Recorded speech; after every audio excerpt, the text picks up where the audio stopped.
It was a very dark day on Christmas Eve 2019. My mother's telephone rang, and it was my father. I could not hear what he was saying, but I would never forget the look on my mother's face. It was an expression that I had not seen in such a long time. A face of pain. My mother turned to me slowly, with tears running down her cheeks, and whispered, "Grandpa has passed away." I stood there shocked. There were so many emotions running through my mind. At the time, I was sad and hurt, to say the least. Of all my grandfather's grandchildren, I was his favorite and closest. I was there for him whenever he needed. Our daily conversations were filled with fun and laughter. He was a very important part of my life, and I will really miss him.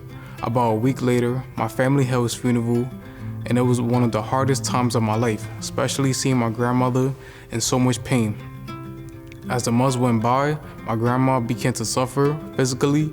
She would not eat. She began to feel pain throughout her body and had a tough time trying to sleep. About a year after my grandfather's death, on September 7, 2020, my grandmother has passed away. I believe that God called her home because of all of the suffering she endured when she lost my grandfather. Again, I felt like another huge piece of me had been taken away. Dealing with the back-to-back loss of my grandparents became too much to bear. I began to lose myself. For me, there was no difference between day and night, weekdays and weekends. It all felt the same. I spent a lot of time alone and life seemed meaningless.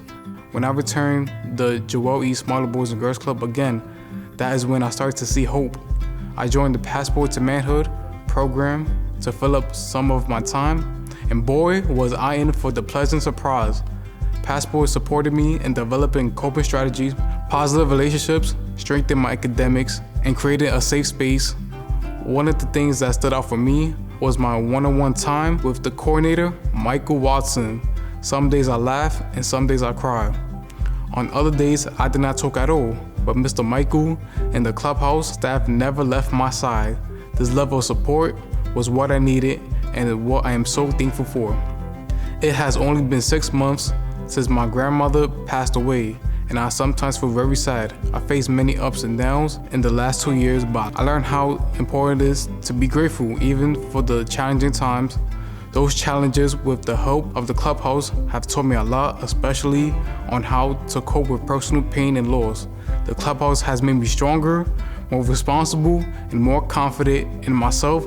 I know that my grandparents will be proud of me as I have been accepted into New Rochelle Memorial College. Thank you everyone for supporting the Madison Square Boys and Girls Club and young people like me.